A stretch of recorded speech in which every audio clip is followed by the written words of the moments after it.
हमने कई छोटे छोटे हिस्सों के जरिए आपको आपकी पेंशन के बारे में जानकारी देने की कोशिश की, लेकिन अब हम आपको पॉइंटर के जरिए ये बताते हैं और समझाते हैं कि जो आपके काम आ सकती है चीज।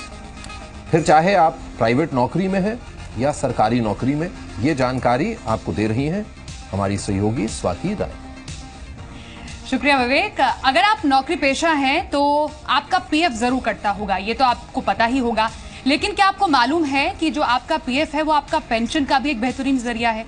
कैसे, ये हम आपको बताने जा रहे हैं कि कैसे आप एक्चुअली अपने इस प्रोविडेंट फंड से पेंशन भी ले सकते हैं। जरा इन बारीकियों पर ध्यान जरूर दीजिए।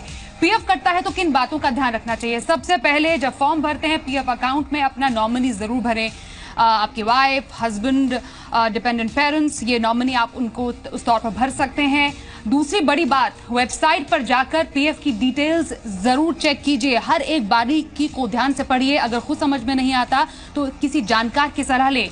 और इस वेबसाइट को जरूर नोट कर लीजिए, यह है passbook.epfindia.gov.in, जहां पर जाकर आप अपना पासबुक डाउनलोड कर सकते हैं। उसके अलावा लॉगिन जो इसका होगा, आपको एक लॉगिन नंबर वो मांगेगा जिसमें आप यूनिवर्सल अकाउंट नंबर यानी यूएएन, जो कि हर किसी के पास अब है, वो आप बस फीड इन कर दीजिए। इसलिए अपना जो लॉगिन नंबर है मतलब यूनिवर्सल अकाउंट नंबर भी बहुत ध्यान से संभाल के रखिए। पांचवी बड़ी बात यह है कि ईपीएफ आपका प्रोविडेंट फंड है और उसमें जो एक हिस्सा है वो होता है ईपीएस का, जो कि आपकी पेंशन का हिस्सा होता है। ये बहुत ही कम लोगों को मालूम है, इसलिए ये जरूर समझ लीजिए। ईपीएस के पैसे को आप पेंशन के रूप में ले सकते हैं। जी हां, यही आपका जरिया है पेंशन का, आपके लेटर स्टेज उम्र का, जिसमें आप एक रेगुलर पेंशन भी पा सकते हैं। ये पेंशन आपको लेकिन 58 साल के बाद ही मिलेगी। ये 58 नंबर ये ध्यान में रख लीजिए, उससे पहले नहीं मिलेगी। इसलिए 58 साल के हो जाते हैं तो उसके बाद आपको ये पेंशन मिल सकती है। रिटायरमेंट पर आप पीएफ निकालने पर जो आपका प्रोविडेंट है और जो पेंशन स्कीम है वो दोनों आपको मिल जाते हैं, ये आपको जानकारी मिल जाती है। लेकिन अगर आप अपना पेंशन स्कीम नहीं निकालना चाहते हैं, आप वही रखना चाहते हैं, तो आप बन जाते हैं पेंशन के हकदार। लेकिन उस समय पर चाहे ऑनलाइन जाएं या फिर आप ऑफलाइन जाते हैं, वहां पर आप मेंशन कर दीजिए कि मुझे अपना पीएफ विड्रॉ करना है, लेकिन जो पेंशन का वो हिस्सा है वो आप विड्रॉ नहीं करना चाहते हैं और आप उसको पेंशन के रूप में लेना चाहते हैं, जो एज आपका पेंशन सर्व करेगी। और 10वीं बड़ी बात यह है कि भारत में क्योंकि सोशल सिक्योरिटी स्कीम कम है, इसलिए पेंशन पर ध्यान देना बेहद जरूरी हो जाता है। इसलिए हम कह रहे हैं जो आपका ईपीएफ है वो आपके पेंशन का भी एक बहुत ही महत्वपूर्ण जरिया है।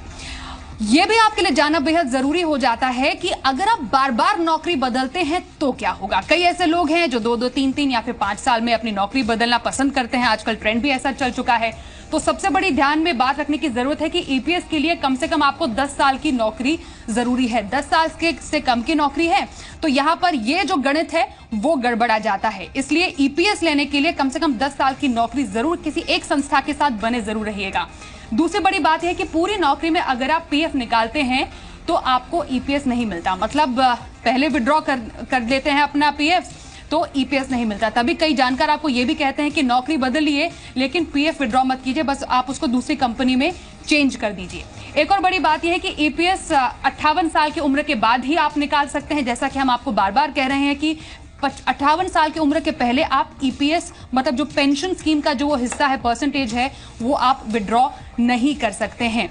इसलिए उन लोगों के लिए जो नौकरी बार बार बदलते हैं ये जानना बेहद जरूरी हो जाता है। एक और महत्वपूर्ण पॉइंट ये है, रिटायर होने पर आप ईपीएस क्लेम कर सकते हैं। मतलब वही 58 साल की उम्र के बाद आप इस पेंशन स्कीम को क्लेम कर सकते हैं। और अगर आप ईपीएस मतलब इस पूरी जो अमाउंट है उसको क्लेम नहीं करना चाहते हैं तो आप ये मेंशन कर दीजिए वहां पर अधिकारी को। अगर आप ईपीएफओ के ऑफिस जाते हैं या फिर अगर ऑनलाइन है, एक सर्टिफिकेट के जरिए मेंशन कर दीजिए कि मुझे भाई पेंशन चाहिए। तो बेसिकली यही तरीका है कि आप कैसे अपने प्रोविडेंट फंड के जरिए एक्चुअली पेंशन भी क्लेम कर सकते हैं।